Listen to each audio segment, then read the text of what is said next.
রাতের অন্ধকারে বাসন্তী পুজোর প্যান্ডেলে আগুন, শুধু প্যান্ডেলই নয় প্রতিমার একাংশে আগুন লেগে যায় এবং এই চাঞ্চল্যকর ঘটনাটি ঘটে গোবরডাঙ্গা থানার কাছারিবাড়ি এলাকায়। দেখলেন ঘটনাটা?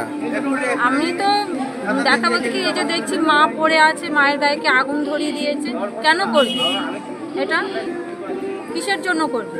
সবাই মিলে, আমাদের গ্রামে সবাই মিলেই পুজোটা করা হয়। আমরা এত বছর ধরে ছোটবেলা থেকে দেখছি যে আমাদের এখানে একটাই পুজো হয়।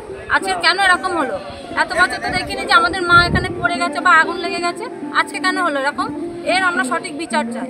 একদম খবরের শুরুতেই আপনাদের বলে রাখি, এটি একটি সাধারণ খবর হিসেবেই দেখুন। এটির ভিতরে কোনো রকমভাবে সাম্প্রদায়িকতার গন্ধ খুঁজবেন না।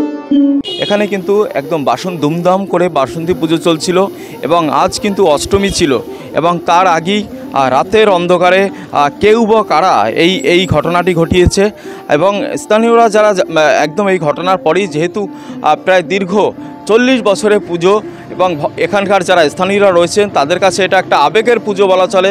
সারা বছর এখানকার মানুষ সারা বছর অপেক্ষায় থাকেন, এই পুজোটির অপেক্ষায় থাকেন এবং তারপরে সেই পুজোকে কেন্দ্র করে যদি এরকম আগুন লাগার মতো ঘটনা ঘটে, সেক্ষেত্রে কিন্তু এলাকার মানুষের আবেগ থেকে এক প্রকার রাস্তা অবরোধ করেন। রাত 2:10 পর্যন্ত আমরা এখানে পাহারা ছিলাম। আমাদের ক্লাবের প্রত্যেকটা লাইট চলছিল। চলার পরে আমাদের ক্লাবের পিছনে, আমাদের প্যান্ডেলের পিছনে কোনো লাইট ছিল না। বাট আমরা 2টো পর্যন্ত, এই যে আমার ঘরের জানলা খোলা ছিল, পিছনে থেকে আমরা উঠে দেখি তখন 4:30 বাজে। আমরা উঠে দেখি আমাদের সবাই এসে ডাকছে, রাস্তাতে একজন যাচ্ছে মাছ ধরতে, সে এসে দেখি আগুন লিভাচ্ছে। আমাদের কাঠামের পিছন দিক থেকে ঠাকুরের গায়ে আগুন ধরিয়ে দিয়েছে, ঠাকুর আমাদের পড়ে রয়েছে। এই আমাদের বক্তব্য, এর আমরা বিচার চাই। কে বা কারা করেছে, কে বা কারা সেটা আমরা এখনো পর্যন্ত জানি না। কারোর কোনো প্রমাণ নেই, কোনো প্রমাণ পাচ্ছি না, আমরা বলতে পারছি না। তার জন্য আমরা তদন্ত চাই।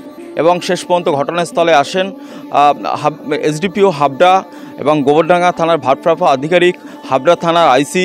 তারা এসে কিন্তু সেই এলাকার মানুষকে আশ্বস্ত করার পরে অবরোধ তুলে নেওয়া হয়। কি দেখলেন আপনি? এসে দেখলাম যে এখান থেকে আগুন ধরিয়ে দিয়েছে পেছন দিক থেকে। তারপরে ঠাকুরের গায়ে আগুন লেগে গেছে। ঠাকুর ব্যালেন্স না রাখতে কাঠামোটা একদম উল্টে পড়ে গেছে, ফেলে দেওয়া হয়েছে। এটা আমরা কোনোভাবেই আমরা এটা মানি না যে দোষী শাস্তি চাই। এরকম অন্যায় কাজ, আমরা হিন্দু ধর্মের একটা বাসন্তী পুজো হচ্ছে, এটা আমরা কোনো মতেই মানতে চাইছি না। দীর্ঘ বছরের পুজো এটা। তবে গোটা এলাকা জুড়ে কিন্তু এখনও থমথমে পরিবেশ। গোটা এলাকা যেন পুলিশ প্রশাসন দিয়ে একদম মুড়ে রাখা হয়েছে এবং গোটা বিষয়টা কিন্তু তদন্ত করছেন প্রশাসন। ইতিমধ্যেই এক প্রত্যক্ষদর্শী, যিনি মাছ ধরার কাজে যাচ্ছিলেন, ওই ভোররাতে রাত 4টা নাগাদ এই ঘটনা ঘটে। যখন যাচ্ছিল আর ঠিক তখন ওই যুবক কিন্তু এই আগুন লাগার ঘটনা প্রথমে দেখতে পায় এবং ওই যুবক যে প্রথমে যে ছুটে আসে এবং যার কাছে জল, মানে আগুন নেভানোর জন্য জল চায়, সেই দিদির সাথে একটু কথা। দিদি, কি হয়েছিল? ওই আগুন আমি দেখি যে ধু ধু করে জ্বলতেছে আর মা পড়িয়ে গেছে দুরুম দিয়ে, মানে শব্দ আওয়াজে আমি জাগি, মানে প্রতিমা পড়ে গেছে? হ্যাঁ, প্রতিমা পড়িয়ে গেল। পড়িয়ে যাওয়ার সঙ্গে সঙ্গে চাইয়ে দেখি যে আগুন ধু ধু করে জ্বলতেছে। আমাদের ওই লোক রয়েছে পাশে, আমি বলতেছি দেখো ওই আমাকে মন্দিরই আগুন লেগে গেছে। তা বলছে কই, তাই কই দৌড় মারলো। আমি তালা খুলিয়ে দিলাম আর ওই আরেকটা লোক আসতে এলো রাস্তা দিয়ে।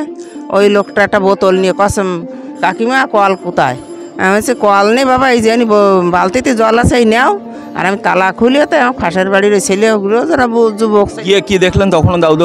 আগুন জ্বলতেছে, যা মানে লাল লাল হয়ে যাচ্ছে, ধুমাই যাচ্ছে উপরে। ঠাকুর পড়ে গেছে? ঠাকুর তার আগে পড়িয়ে গেছে, মানে আগুন জ্বলতেছে তো ওই অবস্থায় ঠাকুর পড়িয়ে গেছে। আর এদিকে আগুন জ্বলতে এরা যে বন্ধ করে দিল। এত বছরের পুজো, প্রায় 40 বছরের পুজো, এর আগে কখনো এরকম ঘটনা ঘটেছে? না, এই যে পর্যন্ত কোনোদিন এরকম হয়নি, কোনোদিন হয়নি, এই প্রথম দেখলাম। অবশেষে পুলিশি তৎপরতায় মণ্ডপে এলো ঠাকুর এবং ঠাকুর আসতেই বেজে উঠল উলুধ্বনি, শঙ্করধ্বনি, শুরু হলো পুজো পাঠ।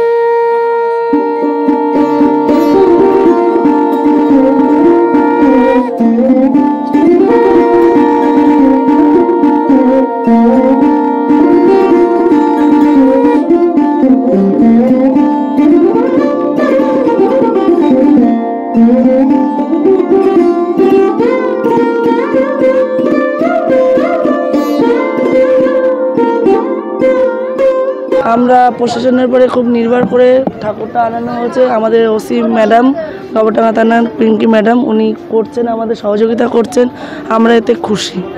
এবং সবশেষে আমাদের বঙ্গবাণী চ্যানেলের পক্ষ থেকে সকলের কাছে আবেদন, আপনারা কেউ এই খবরটি শেষে এবং পুরো ভিডিওটি দেখার পরে কেউ কমেন্টস বক্সে কোনো রকমভাবে এমন কোনো কমেন্টস করবেন না যাতে কোনো রকমভাবে এলাকার শান্তি শৃঙ্খলা ব্যাঘাত ঘটে। গোবরডাঙ্গার কাছারিবাড়ি এলাকা থেকে উজ্জ্বল শিকদারের রিপোর্ট, বঙ্গবাণী নিউজ।